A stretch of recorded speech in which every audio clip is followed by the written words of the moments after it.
So tonight we thought, Dan, it was Dan's idea really, wanted us to share our stories, because a lot of y'all don't know our story.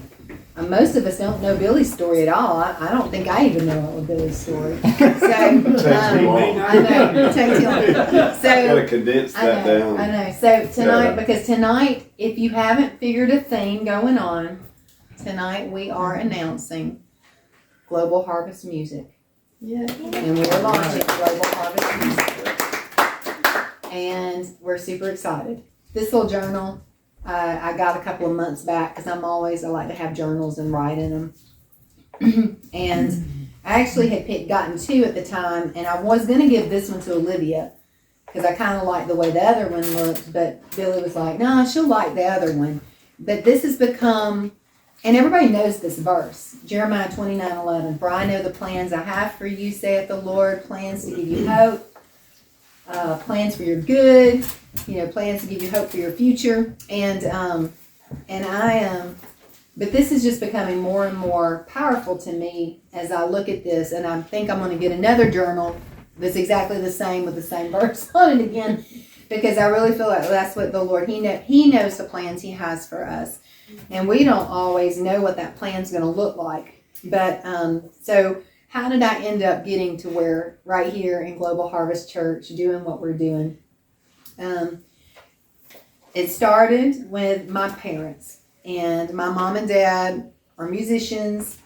They were musicians. My mother was a classical pianist, taught from the time she was, she did it for 12 years. So I guess from the time she was 5, maybe, until she was 18, took lessons from her aunt and learned to play piano. My dad came from a musical family, playing guitars. He won a state talent show when he was like, I don't remember how old he was. He was a couple of different ages, and playing guitar. So music was in our family, and I love to sing. But I was born with a voice that sounded like, was very raspy, sounded kind of like a frog. I was like 5, 6, 7 years old, and I would say, my name is Denise. And it was like very low, it was very deep. I had enlarged tonsils. I was always sick. I remember like every December I would have, this tonsillitis, throat would swell up. But I loved to sing, and that was all I ever wanted to do as a kid, was sing. And we would sit around the piano and we would sing, and Mom and Dad were in a Baptist church, and they started would do some work. I think Mom would play the piano or organ, and Dad would do leading worship, and and he would do that thing, and then we went and got in the Assemblies of God church, and then they started to truly step into their calling as worship leaders, learning to flow. They got baptized in the Holy Spirit, learning to flow in the Spirit, learning to use their gifts for the Lord. So I grew up very in a very blessed way.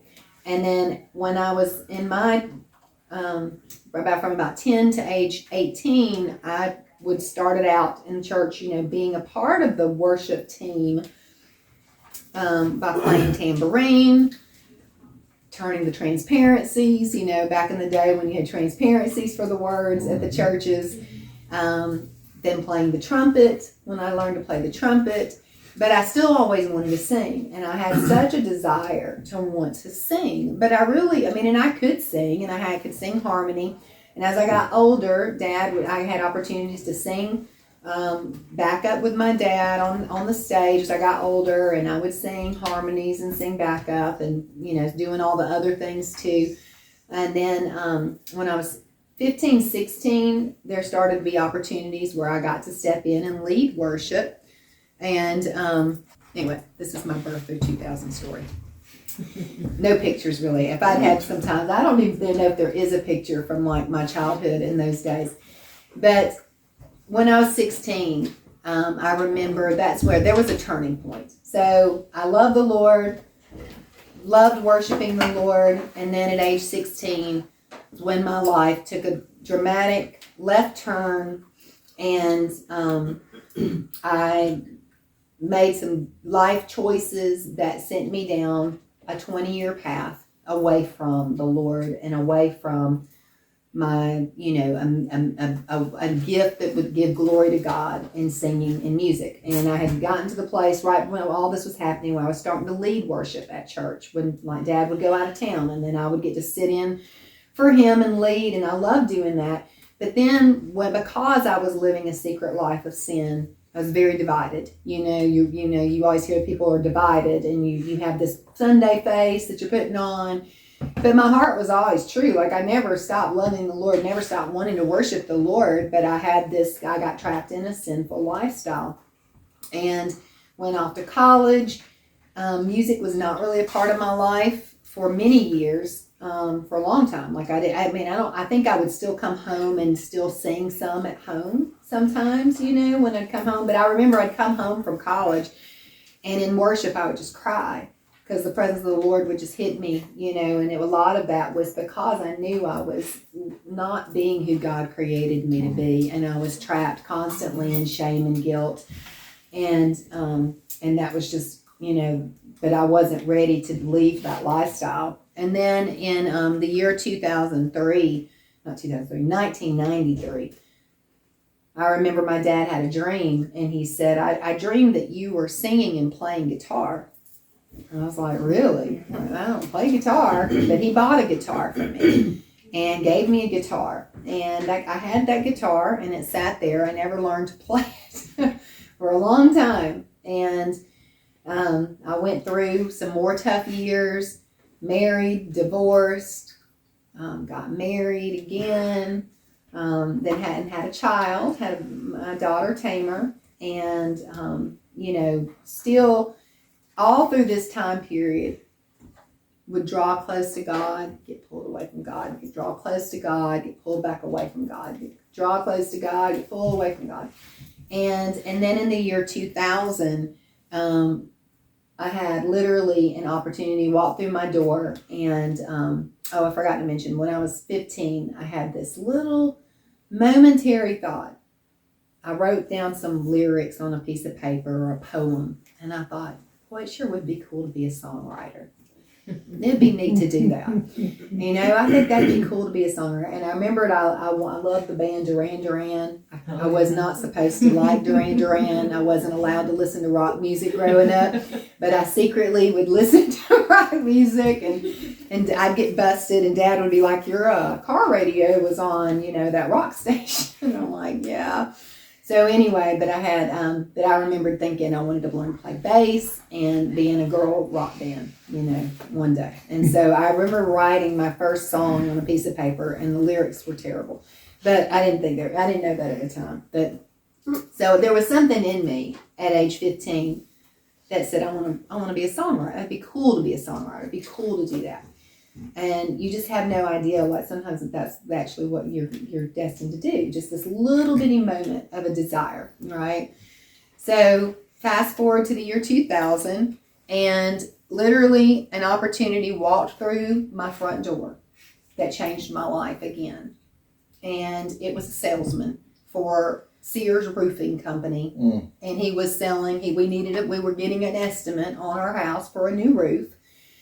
And the salesman was talking, and it was going on, it takes a while, and they're showing you stuff, and they're going to run your credit and do all this stuff. And he said, I'm sorry, I'm just really tired. I was up late last night. I'm in a band. I have a band. And I was joking. And I said, oh, I sing. Do you need a girl singer? I was totally joking. Because I did sing all the time in my car, I was an excellent car singer. And he was like, well, actually, we have been thinking about having a girl for a singer. And I was like, oh, cool. And so literally I went and had an audition, and they wanted me to come be a part of the band. Well, that was like a dream come true, to get to be in a band. And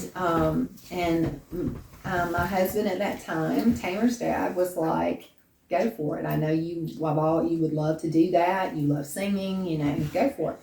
Well, what looked like a dream come true became quite the disaster in my personal life. Satan sometimes will come in with a parallel plan to God's plan for your life. to take you his direction to try to destroy, because I have no doubt that there was a call on my life. The enemy knew that call on my life, or however he knows the things he knows, whether he read my book in heaven before he got kicked out of heaven, or whether, or however he knew it, or maybe it was just obvious because of the bloodline I came from with my parents, who knows. But anyway, so I started singing in a rock band, and I couldn't find, I had a lot of pictures a long time ago, and I destroyed a lot of pictures, but I found one where that was, I was back in the Superior Grill days. So for 6 years, from 2000 to 2006, I sang in cover bands and sang in, colleges, and loved it. I mean, absolutely loved it, but it also was so destructive in my life because it put me in, God brought me through. He protected me. My marriage didn't survive, and it was just it was a season of training though. Sometimes I've heard my parents, they've said, the Lord will let the world train his people and then he'll snatch them right back out, because there's a lot better training, honestly, in the world for being in a band or whatever, or being a musician than oftentimes the church has to offer for now. And around the year 2005, the guy that's standing there next to me in that picture, his name is Ben Truxell, and he was in this band with me, and I loved that band. The guys were great. They were not on drugs or anything, and we just had a good time. We would have a good time. It was good music. It was work. It was, ethical. We'd pray before every show. The guy who led the band was Catholic, and we'd pray before every show. It was just, it was just good money, and enjoyed the opportunity. Well, he's a recording engineer, and I had, over the course of several years, written lyrics down and wanted to be a songwriter. That started resurfacing in me during 2000, 2001, 2002, 2003, as this gift is starting to come alive in me. I'm getting the opportunity to sing, and I'm like, okay, so this started like awakening, and I started writing lyrics. And I then was given a guitar by my husband at that time, and I started taking some lessons, and it was terrible, but I started, trying to do something with that guitar. And I approached him in 2004 and said, hey, can I pay you to help me record a song? And he said, sure. So I gave him, the first part of this song that I'd kind of constructed, and he's just very talented, plays every instrument. He at the time had a studio at Workplay, and we ended up doing an album together. I never had to pay him more than for that one song. Wow. That I paid him out of pocket, and I was blessed. I had hours and hours of free studio time, and in 2005 we released that album. It was called My Own Way, which makes perfect sense in a prophetic manner, because I had been going my own way, not God's way. And we played, that was at Workplay. We had a debut, got to play that, release that album, had an album release party or whatever at Workplay, and that was fun, and it was a lot of fun. So that was the picture was taken in 2006, and 2006 was pivotal for me. My life is marked by dramatic changes. It'll go, and then all of a sudden, boom, shift, and a shift will happen. So right before the year 2006, I remember I was done with singing. I'm tired of being in these bars. I don't want to look at that person drunk anymore. I don't want to be here. I'm so tired of singing. I don't want to do music anymore. I'm just over it. I'm over it. And because I remember a few months before that moment when I started feeling that way, my sister said, why is it that you don't want to sing for God? And I said, I love God. I said, but I'm just not called to be that. That's not me. Famous last words, right? That's not me. I'll never be that on fire Christian like mom and dad. And then this sense of I just began to wither. My soul began to die, would wither up. I was withering up from the inside out. And the beginning of 2006, I made a decision that I was going to start going to church every Sunday, period. I don't care if I played the night before. I don't care. But I was like, I'm going to start going to church on a regular basis. And God met me in the most profound way at the church at Brook Hills. And it was just powerful. And week after week I would go, and week after week I would just cry every week. And the Lord broke down, began to tear down all of this stuff inside me. And by the time we got to 3 months into that year, and at the same time, simultaneously, it wasn't until March.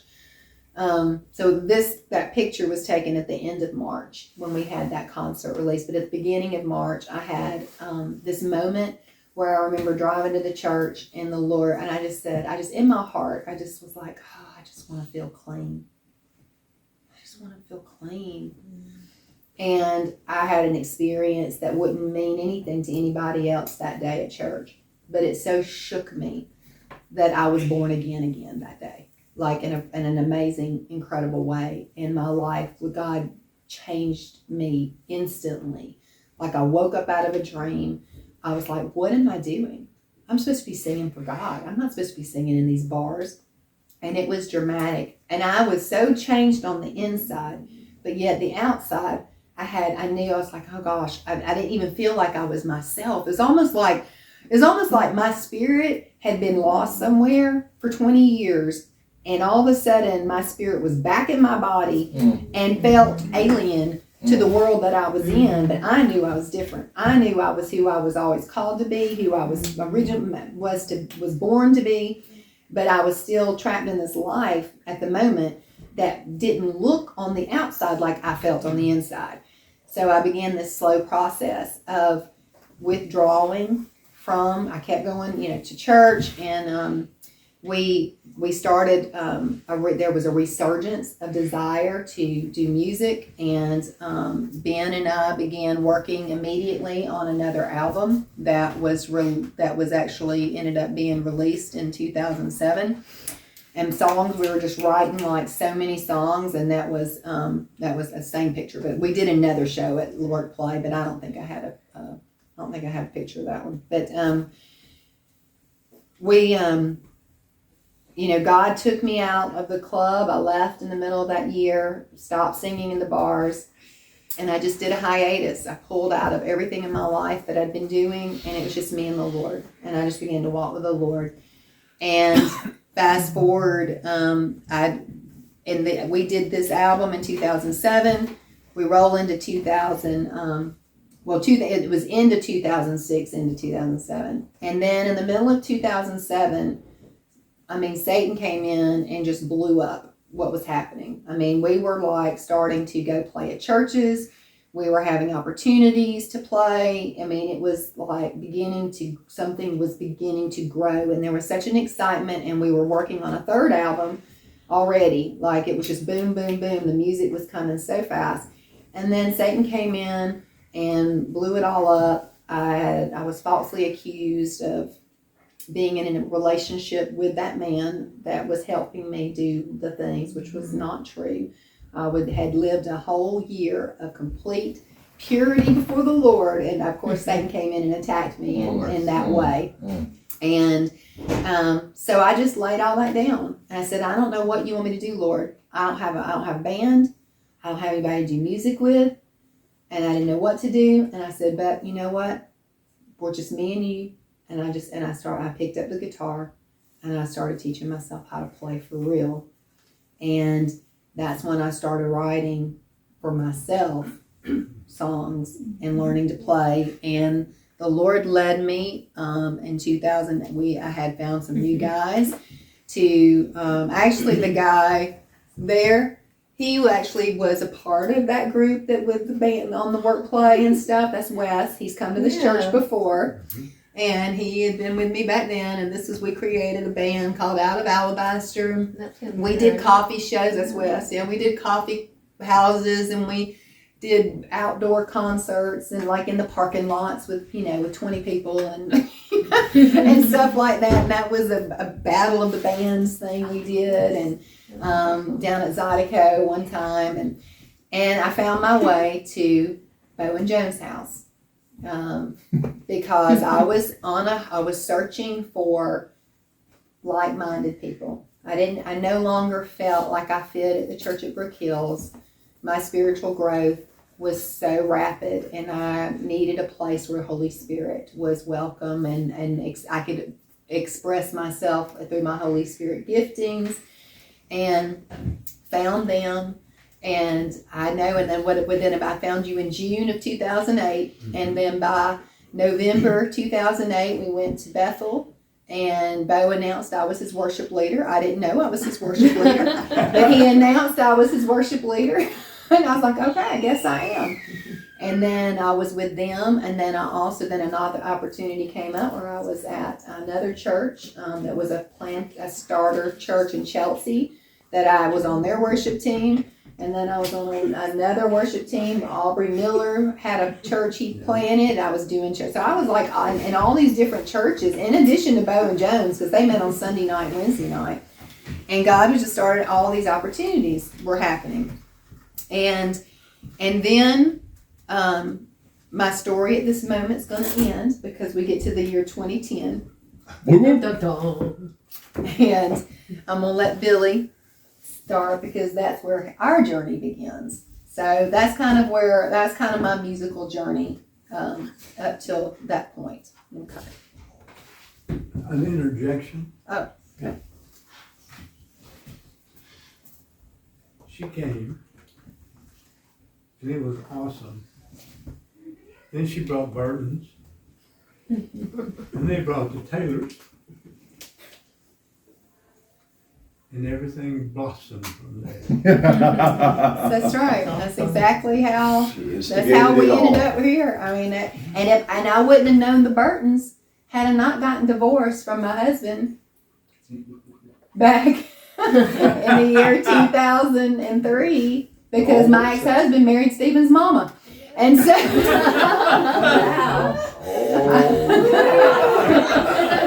Wow. Yeah, I know. There you go. It'll just blow your mind. And that's the only thing that over the years is like, when you try to make sense of like you're like, what is a mistake to me? Yeah. What was a disaster and a shame to me? God built something. That's good. Yeah. That's Yeah, good. that is. You know, I mean, and that's just the Lord. He does it. He just says, okay, yeah, all right, that's fine. Watch what I'm going to do, you know? And it's just, yeah, it's wild. So Burton and I are somehow related.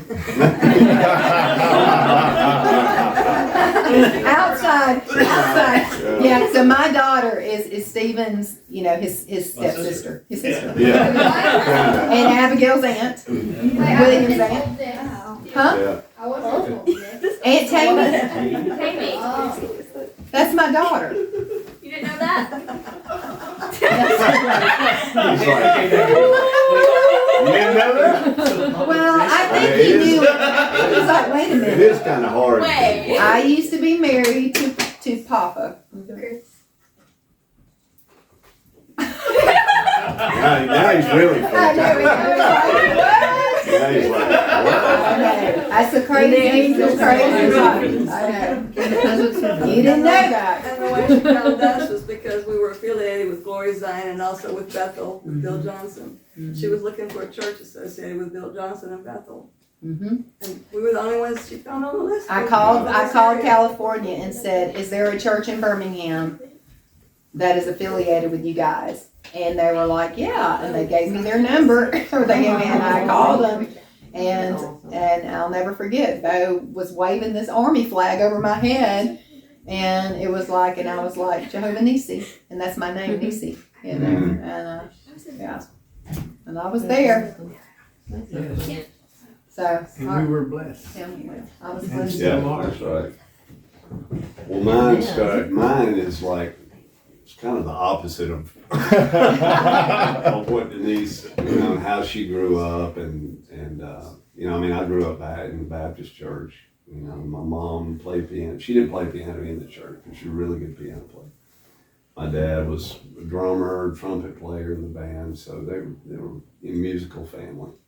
And well, we didn't have, as a Baptist church, we had organ and piano, so there wasn't any drums or anything like that in the church. So, it was like it was just separate. You played outside the church. That's where my music experience began. And so I knew when I was 8 years old, I knew that I could play before I even played. Drums? Yeah. I envisioned everything that I knew I could do before I even did it, right? Yeah. And of course, Mom bought me a pair of sticks, and I beat on everything in the house because I didn't have any drums, and the furniture was, it was bad. Yeah. So, I got my first real drum set at like 12 years old, and luckily my mom and stepdad had gotten married a few years earlier, so they got me my first drum set. I envisioned what I was going to play, what song I was going to play. I sat down and played it. And what was that song? that song was a song called "Carry On Wayward Son." Yeah. By the band Kansas, right? And I knew I could play it. I mean, I knew what he was doing and everything, and sat down and played it. Yeah. Never had a lesson. Right. Never had a lesson. So I was all. If I played back here, I was self-taught. And I never had a lesson. And so we had a barn in the backyard, which is still there at my mom's house, and she was like, "Okay, Go out there. it's all really good. See you later." Right. So for the next couple I was literally out there every night. Every night, sweating, summertime, no air conditioning, and just practicing. And we I guess high school. We started putting bands together, and just local guys, and play the local GHC park, and whatever gigs we could get, whatever we could play. And I did that, and then I guess it was around, I was like 20. I was about 20 years old, and I played, had a pretty good reputation around. And a drummer that played in Huntsville, talking about Huntsville, at this club over there, and it was called the Vapors Club. And I had seen the band. It was called a house band, so they played in there like every night, right, for 5 nights a week. And I'd seen this band, really good. And the drummer for that band came and saw me sit in with someone one night. He just saw me playing with someone, and he came up and he said, "Look, I've got a gig with blah, blah, blah." He was playing with someone from the Allman Brothers or something like that. He was about to leave to go on tour, and he's like, "Are you interested in playing with this guy?" Yeah. And I was like 20, and they're all like in their late 20s, and they're really good players, and I'm like just turned 21. And so went over and we played around. I got the gig, and I was just like, man, I didn't know anything. I knew how to play, but these guys were like, they were really top-notch players. And I've always said that I probably learned more musically from those guys than I ever have anybody in my life. There's just one guy went on to play with Little Richard for like 20 years, a guitar player. And the other guitar player used to play with some guys from Styx. And so they're all, just have really good reputations, So I played over there in this house band we played over there like a year and a half, straight, 5 nights a week, make $300 a week, which we thought was awesome. We play like 4 sets a night. We play like 9 to like 1:30 in the morning, 5 nights a week. And we thought, because we were making $300, we're like, man, this is like, hit the big time, And so I played over there a couple of years, and after that, at this time, you're talking late 80s, early 90s, they had, there were a lot of clubs to play because they were, I think I told Dan this, there were cover clubs, like she was talking about, where you went in and played cover music. You didn't play your own stuff. You just got, and bands you didn't make a lot of money, but you made enough to where you could play like everywhere. You could play through the East Coast, and you might make $20 a day per diem to go get something to eat. You know, you paid your crew guys, you know, to set up this huge PA and lights, and you put on this great show, and you didn't really make any money, but anyway, it was giving me a lot of experience, you know. And so you play with a lot of different bands, just one to the other, and kept doing that, and probably in my late 20s, and then I moved up to Nashville for a little while. That was hard because Nashville then is not what it's like now, you know. And it was I went up there just with $500 in my pocket, and that was it. You know, I went up there and I was like, I'm gonna do something. I didn't, you know, so worked a bunch of different jobs just to, you know, eat, and it was really weird because there was a scene going on, a music scene going on here in Birmingham at that time that was pretty good, right? Yeah. But I was in Nashville and I was going, I want to stay up here, you know. But I had a lot of friends down here in Birmingham that were like, move down here, you know. There's a good music scene going on down here, and it was early 90s. Mm-hmm. So it was a lot of Louis, all these places, you know, in Birmingham where you could play every week somewhere, you know. Brother Kane. Yeah. Mm-hmm. So I moved down here in 91, I guess, latter part of 91. And just, you know, same thing, just started playing with a lot of bands around here, and played with a couple original bands, a couple cover bands, recorded some stuff, recorded a couple albums here and there, you know. And I guess that all happened in spurts, and then I guess probably the next thing, I want to fast forward a little bit, like around the year 2000, and I started playing in a band called Red Halo. And it was with one of the guys in Red Halo was the singer for a band called Brother Kane. I don't know if y'all remember them. They're from here. You know, Damon Johnson's the singer. Damon was playing bass in this band Red Halo. And anyway, we went up to do some record showcases. We did one in New York and did a couple of different trying to get a record deal with someone. And we never did get one, you know, but it was a good band, but, you know, that they were saying at that time, Damon was he had been around for a while, and, you know, so it's kind of a look business if you don't have a young guy fronting the band, you know, and all that. So that kind of dissolved. But from that band, Damon wanted to take Brother King out on the road again and do a bunch of Brother King dates, right? So I started playing with him, and he was the only original member. It was some different guys. So anyway, we did a tour with him, and then he had a band called, he put a band together called Slave to the System, which was kind of a conglomeration of different musicians. One guy used to play with a heavy metal band called Queensryche. I don't know if y'all remember them. Okay, well, it was the drummer for Queensryche, and anyway. So did a tour with them, and I guess it was around, 2000, latter part of 2002. And Damon called me up, and he said, let me back up. Damon had been playing with John Waite, right? Artist John Waite. Mm-hmm. And the keyboard player, Buck Johnson, was also in John's band. Buck and Damon are both from here, right?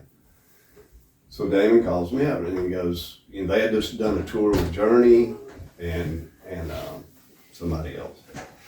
And he said, John's drummer, this guy named Jonathan Drescher, was leaving the band and was going to play on the Jimmy Kimmel show. He was going to be the drummer on the Jimmy, which he still is, by the way. And and he said, hey man, you want this gig? And I was like, yeah.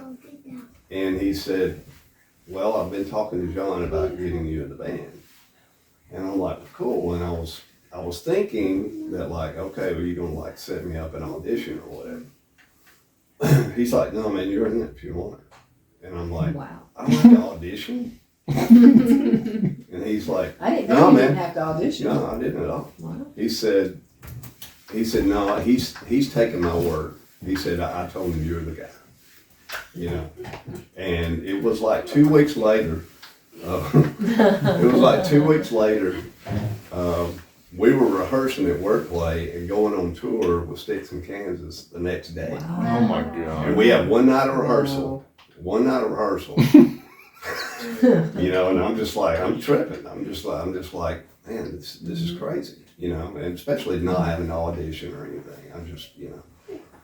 So we do our rehearsal, we get on the tour bus, and we're going. You know, it's like the first night, the first night is in the Hard Rock in Orlando, Florida. Hard Rock, and the Hard Rock holds about, I don't know, about 3,000, I guess. And that was awesome. I mean, it was awesome. But the next night, we played this place called St. Pete Times Forum in Tampa, Florida. And it's like the size of the Civic Center here. It's like about 20,000. And it's packed, right?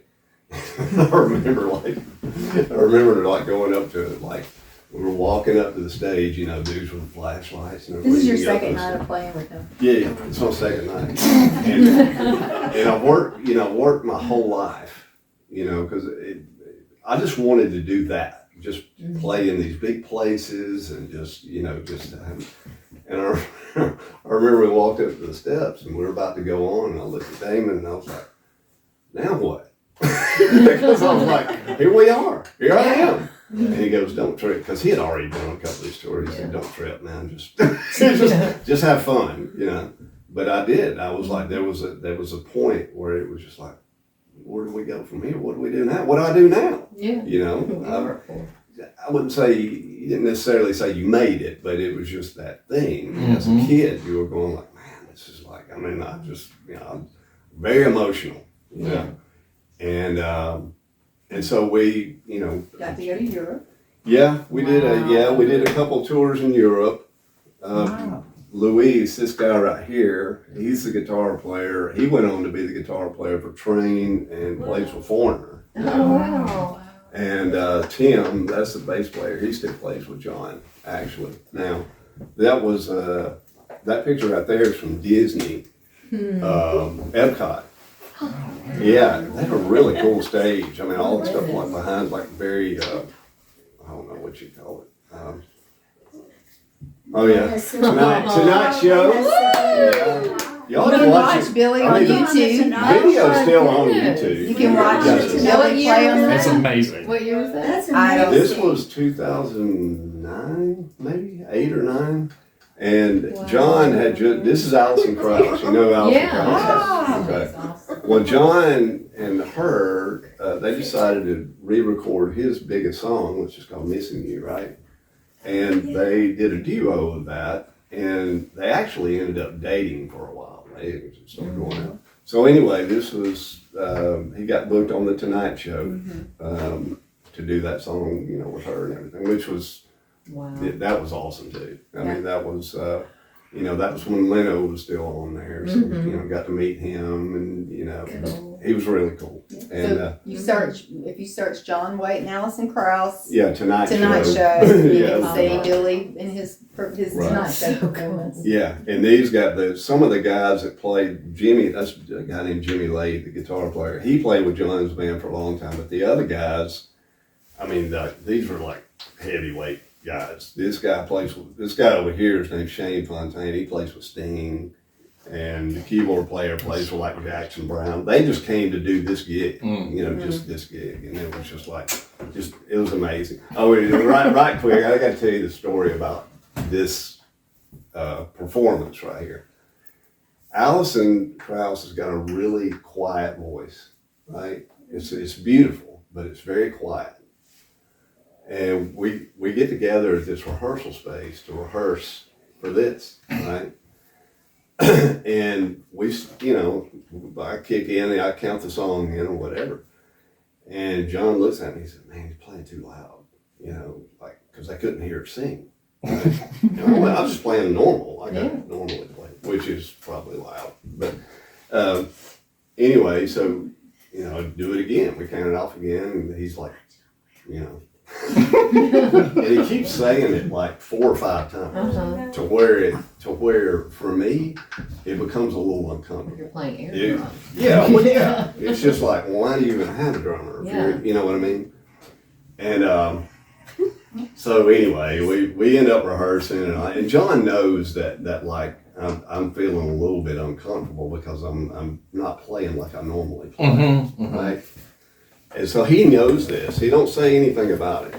So we're about to tape the show. I mean, there's curtain in front and everything, and it's about to go up, right? And I won't use the expletive he used, but he turned around, he looked at me, and he knew I was kind of a little nervous about that whole thing that happened. And he's English, and he looks back and he goes, "Hey, mate." So what? He goes, "Beat the out of it." And I'm like, dude, awesome. Just make her sing loud. Well, Yeah. you can hear her fine. Oh, you can hear it fine. Yeah. Oh man. And plus, there's like a glass thing around me, like a plexiglass thing, you know. But it was pretty fun. It was just like, just go for it. Yeah. And it was That was nice. that was amazing. Oh, that's a great picture. Yeah. Oh, and by the way, the picture of Epcot Center, we actually recorded a live album Oh, there. wow. So we were there for like 3 days. So I recorded 2 different records, 3 with John, and one of them was from that Epcot show, and it's like a live record. It's called In Real Time, I think. And I don't even have That's any of the hilarious. CDs that I played on. It's pretty bad. But anyway, and so I guess, But you got to go to Europe, England. yeah, I got to Germany. go all over Europe twice, and with him, and All over the U.S. yeah, a lot of touring over here, and Europe. Yeah, Europe was twice, and then 2008 when the crash happened, market crash. Well, it affected music too, just like everything else, and so we got to where we weren't playing that much, and one reason being that everyone was starting to take less money per show, and they could still play a lot of dates, but they were so I think we would make something like, or whatever John's contract was, something like 15 grand, to be able to pay us, be able to fly us out, whatever. And his ego kind of wouldn't let him take less money, where if he would have taken like 10 grand, then we could have kept playing, Well, we weren't on any kind of retainer or anything, so we weren't playing, we weren't getting paid. He makes money off songs, he still makes what we call mailbox money, And so we weren't playing that much.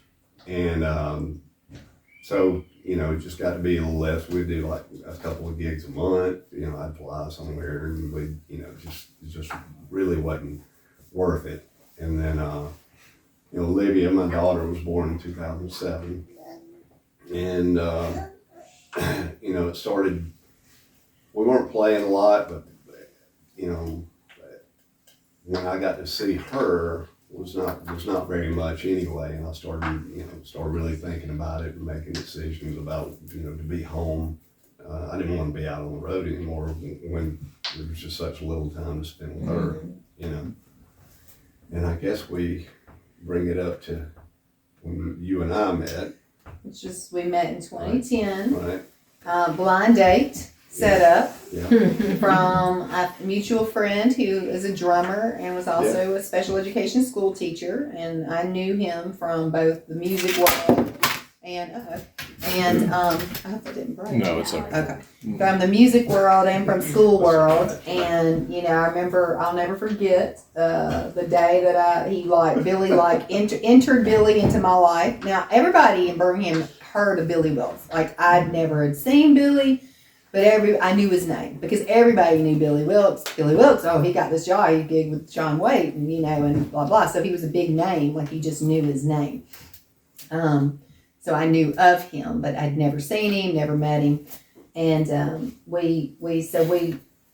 I was not interested at all in meeting anybody at that moment in my life. And my closest friend had just lost her husband in our church, and So, and then enter Billy the day, actually the day that I was going, we were going to celebrating his memorial service, was the day that my friend Frank said, "Hey, are you dating anybody?"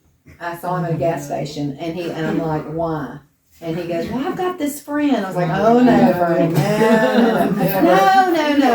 He's a really nice guy. Great personality. Yeah. He goes, you would really, I think I'd really hit it off." And I was like, "What's his name?" He's like, "Billy Wilkes." I was like, "Oh, I remember. I know who you're talking about." I didn't know anything about Billy, but I was like, "I know who you're talking about."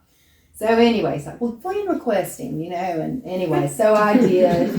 And Billy and I had our first date like a week later, and it was scary, but it was good. I mean, I was very intimidated by him, just I don't know, just as the whole musician vibe thing. You would think I'd be real comfortable with it, but anyway, but then 6 months later we were married. So that was we love to tell our marriage story because come on now. Seal the deal. Anyway, 6 months later, we were married. I know. Wait, why won't it change to the Trying to next get slide? trying to get the There we next go. photo. Alright. So, but Billy and I were not in love. We weren't. No, we were.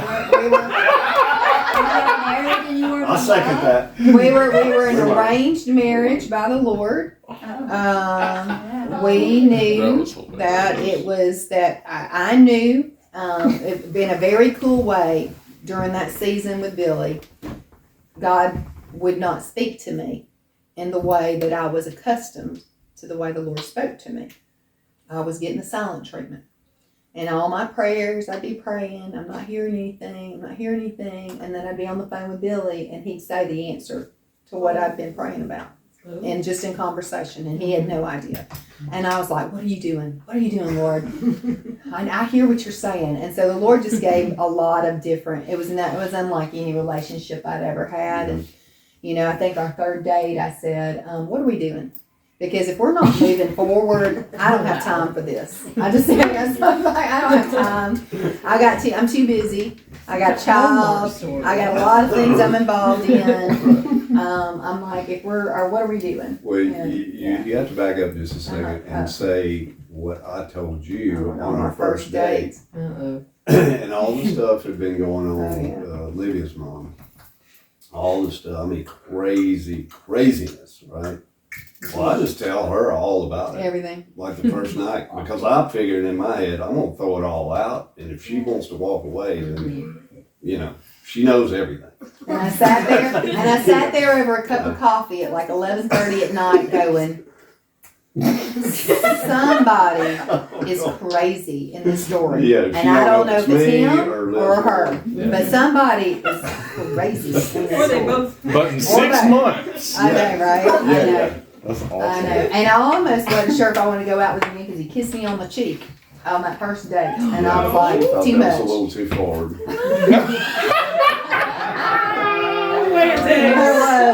I was closed. I was a closed off. Like, no, I was not in a great. I wasn't in a very open-hearted place, Yeah. But the Lord kept making it clear that Billy and I were to be together, and during that season, I also unfortunately stepped down from leading worship at the church because I Billy just. took her away from me. No, wasn't that. Don't blame Billy. The Lord, I just felt it was the time. Gets better though, 'cause I I'm the one needed that brought us back.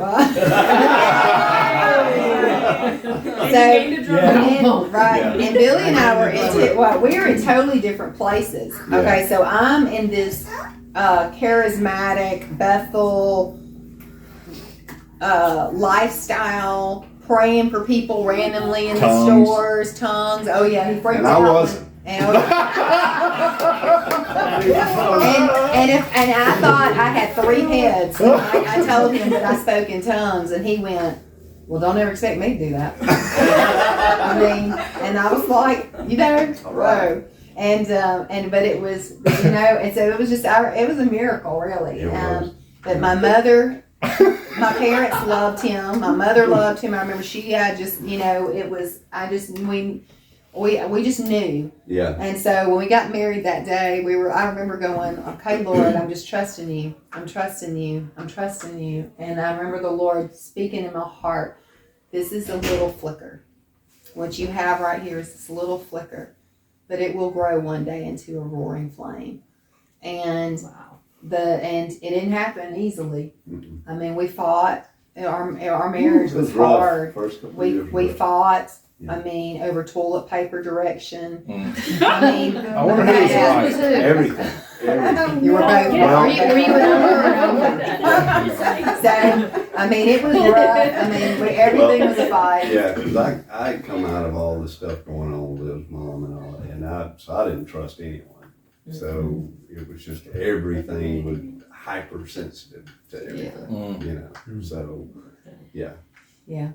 So we by the grace of God, we made it through, and we were trying to find a church home. Yeah.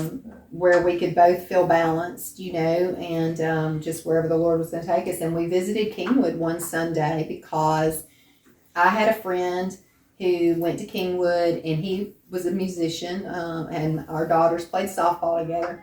And he was like, "You married Billy Wilkes?" And he was like a big Billy Wilkes fan. He knew who he was. He's like, "Oh, come bring him to church. I want to meet him. Come to Kingwood."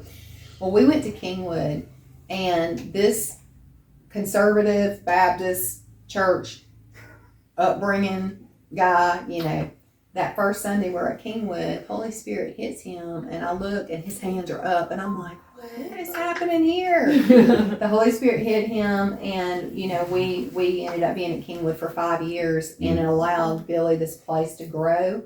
We were surrounded by some wonderful people. Dee's parents were our Sunday school Yeah. teachers, and a great group where he was exposed to all, you know, to so much of the gifts of the Spirit in a way that he was comfortable with.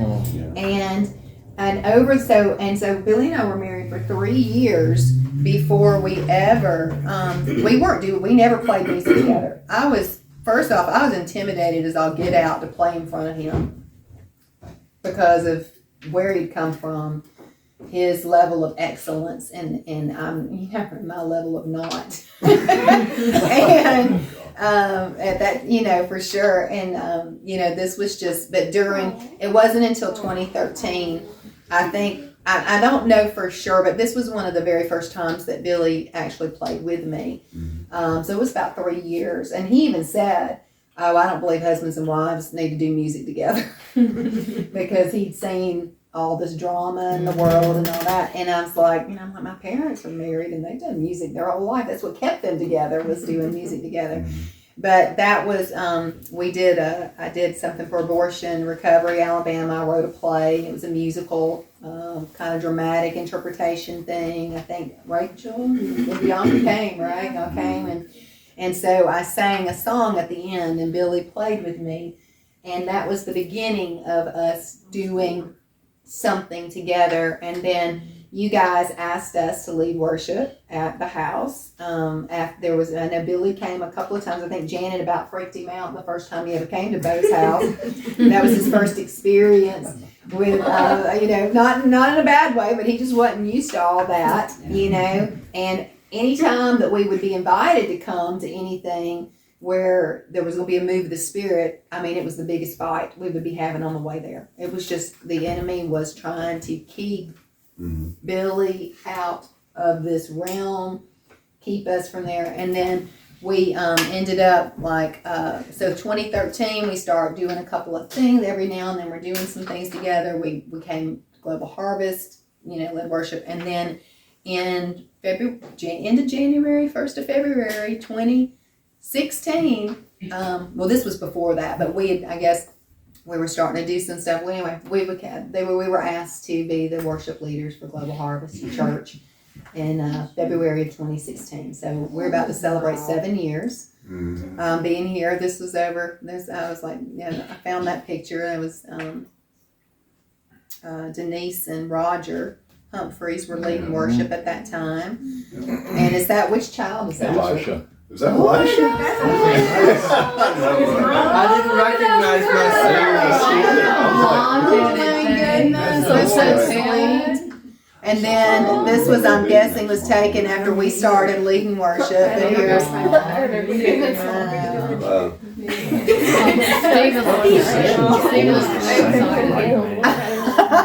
sure are, aren't they? It's the three of us, like that across the front. I know. So, all right. So you guys have been with us on this journey, and then last year, right? First of 2022, we had, the Lord spoke to me and said, "Now is the time." I've been writing these songs for since 2007, 2008. Writing music, singing the songs here in this church, which I'm so grateful to have a place that has been open to original music and open to just let me be who God created me to be. And like Billy said, we're here because he said yes. He was the one. I said, when Bo said, "Hey, I would really like for you to, come be our worship pastors," and I talked with Billy about it, and it was just all the Lord. He's like, "Yeah, I think we should do it," and I was like, "Wow," because he would. And it was because he was ready. He was ready for us, and we have never looked back. From the moment we came on board here, it's just been it's been so wonderful. It's just home, and it's like, this is where we belong. This is what we're here for. We don't know where we're going. We don't care where we're going. We know the Lord's here in it. Yeah. And so I remember when they said they'd do it too, when they were like, "Yeah, we'll be the worship leaders or whatever." I remember, I think I was talking to Rachel, but I was like, "Man, that's crazy." When they figure it out, that's going to be sad because they're going to be like, "Nah, we're too good for that."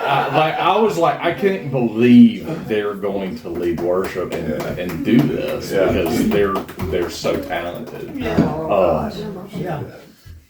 That's the truth. Wow. And there's an old man here in this room who told her since the day he met her, "When are you going to make me an album? When are you going to make me an album?" Yeah. So 2022, last year, January, February, was like, "Hey," went to Dan, Rachel, Stephen, and Bianca.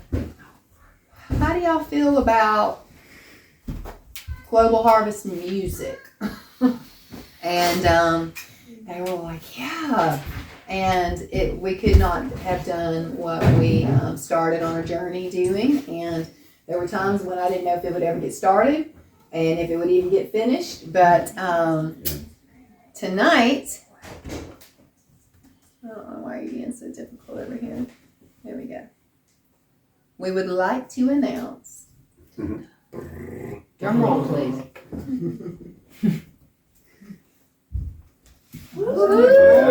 Yeah. Courtesy of Dan Taylor. Pastor Dan. So this is our.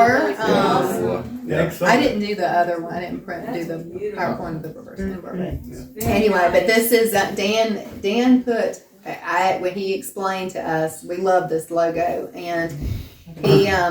There's a lot of thought that went into this logo. Every detail of this logo means something.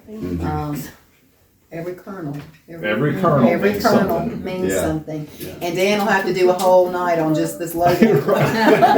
There's a message. There's a message in there. Yes. Yeah. So anyway, so starting on as of today, one of the songs has already been released and is available on all streaming platforms, whether it be YouTube, whether it be Apple Music, whether it be Spotify, Yahoo, Amazon, whatever. So all the streaming, but if you search, we're the only Global Harvest music in the world. There is no other Global Harvest music. There's a Harvest music, but not a Global Harvest music. And we've already secured globalharvestmusic.com for one day when there is a website. Went ahead and just got it. That's smart. So Do It Again has already been released, and we're gonna have a listening party now. So y'all want to have a listen here? Yes. So we've recorded 3 songs. The Burning Ones, Radiate, and do it again. Great titles. So, I love that. Okay, which one do we want to do first? yeah, just mom thumbs up if y'all hear. They've heard them, but I know.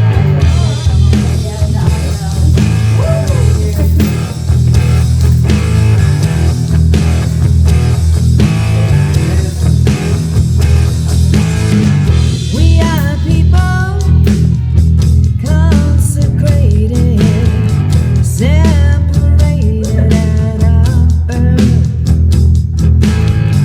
a royal priesthood, a holy nation, born to shine and fill the air.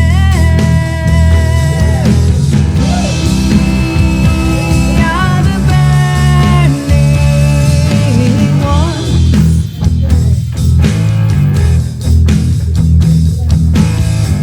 I know a man, his name is Jesus.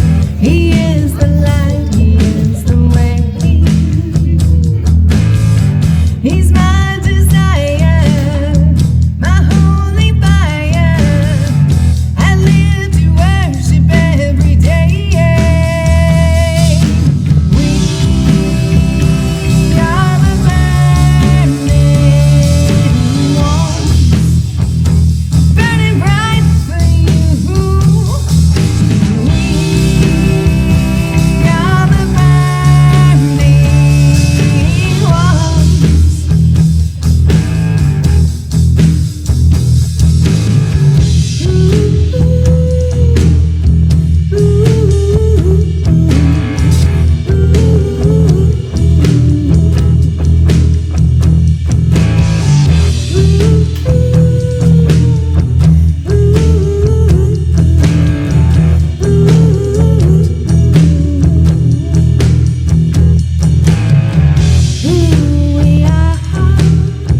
Who are we? Who we are? Oh, come and see. Who we are? Who are we? Who we are? Come and see.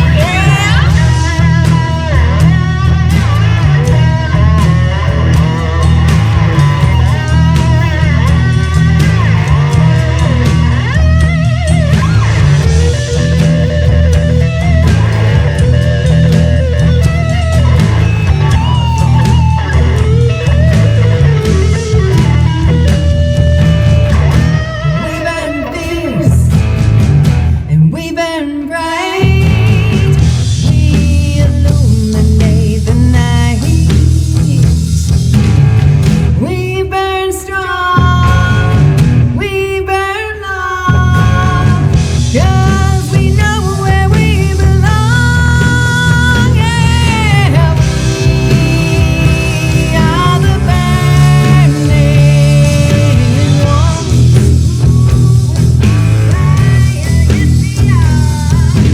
We are the burning ones. Burning bright, burning bright, burning bright. We are the burning. Oh, we are the burning.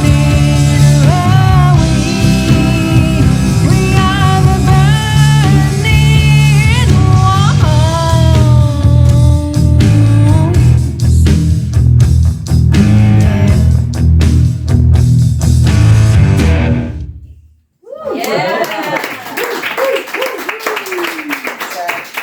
that one will be available on Tuesday. So the other two will be available and everything on Tuesday. I wasn't really, I didn't. Some of us remember the first time we heard that. Oh, yes, you do. Because they're, yes, because not only Bo and Joe were the first ones. That one's been around since like 2009. Yeah. When I was born. Wow. All right, so Radiate. Radiate. Which is one of the oldest songs. Probably one of the that's one of I wrote that one back in like 08. Yeah. We've been singing that for quite a while. You're doing all my favorite songs. That's right.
once, or how did it happen? Well, the songs are not, they're in pieces. It's not done in like, it's not like you all sit in a room. And one day I hope that it's not hope. When the Lord brings the other musicians that are supposed to be here, a part of this Global Harvest worship music movement, because I see it being a lot more than just me and Billy. I've already had people saying, we got so many talented people right here in this room that we want to but anyway, one day my goal would be to have, like where you have all the musicians in a room and you do a recording, right? And you sit down and record. But no, Right. these were done in pieces, like at different times where you lay down this and then you lay down this and you lay down that. And that song was Over actually, Yeah. over months. You can't tell. I mean, And that song You was didn't sing later. that all at once. You sang the whole thing, right? Oh yeah, well yeah, You the sang vocals the are whole the thing. last Yeah, she did the thing. The vocals vocals the are the last last thing that you Okay. do, like in it. Yeah, so I sang through the whole thing. Oh yeah, Okay. but like all the other parts, I mean, there's like so many layers. Like Billy's like playing the one track, he's recording nothing but this humongous bass drum, but he sat with a mallet and went bong. Yeah. The whole song. Yeah, Bong. I mean, like, and that's the whole thing, right? Yeah, it's really- And then there Kind of was. song. At the very end, he added these little, what are they called? Claves? Clave. Claves? Where he's like, click that tap, Yeah. tap, tap, tap. And then we had this guy that we hired, came in and he was doing a stand-up bass with a bow. Yeah. So he's like playing this bowed bass, and then the guys, Wes was there, he played the other acoustic guitar part, so I'm playing, so it's like done in layers, and they all were done that way on this, where you come in different times and had different parts that we did, yeah. Mhm. Cool. So, and it kind of, then they all put it, then they do all their mixing it together. So, but the next one's Do It Again, and we're super proud of what this song turned out, how this song turned out. And this is the one that you can listen to on your way home Yes. because it is released. Yes. Okay. So you can find it on whether it's YouTube or whatever you know. Did you just say, do it again? Global Harvest Music. Wow. So if you search Global Harvest Music, Do It Again will pop up. And yeah. Mhm. Like and subscribe. Like and subscribe. That's right. But that's not the real Global Harvest Music channel for YouTube yet. I haven't created. I mean, I don't know if I've made one yet. That's just what the platform, they do it all for you. You submit it into this one location and then they send it out to all of the places for you. And so you just send them your tracks, your information, your logo, and then they are the ones that put the YouTube page, and they're the ones that build the Apple page, because you can't just go on Apple and do your own. You have to go through this, like, a middleman. Mhm. So, all right, drum roll.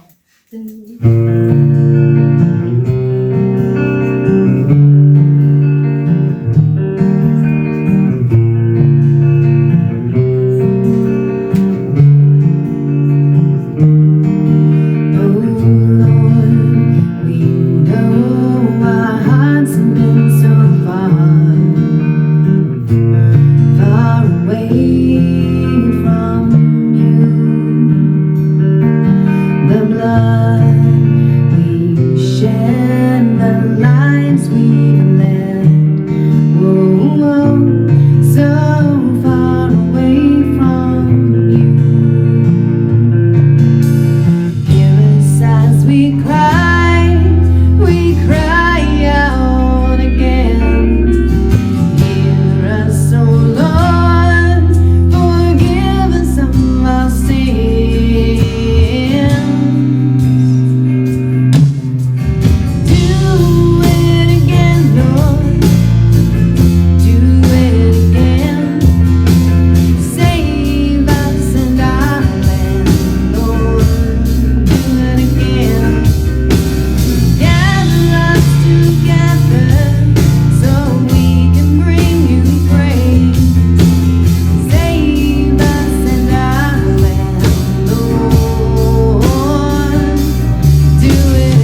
grown so cold.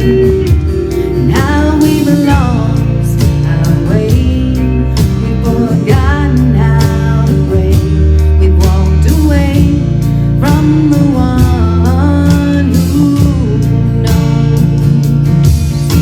So hear us as we cry out again. Hear us, oh Lord,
Yeah. That sounds- Yeah, he was That's playing cool. like slide guitar. And this guy's really That was good. Yeah, it's just very good awesome. music. Mhm. It's very That's good beautiful. music. Yeah, thank Very you. good. Thank you. Excellent. And I prophesy it's going to do very well. Mm-hmm. I Yeah. prophesy it. Amen. Amen. Come on. I feel it, right? I'm feeling it. 'Cause it's Yes. very good music. Thank And you. it's anointed music. And I'm feeling it. Mhm. Amen. I definitely felt it with this song right here. Yeah. I feel this song is going to do something. I feel Yeah. it. You know, just as far Well, it as just speaks to the way the changing world is right Right. now. That's It it. speaks to the People land. hunger it for that. changes one Yeah. life, and Yes, that's amen. what you know. Amen.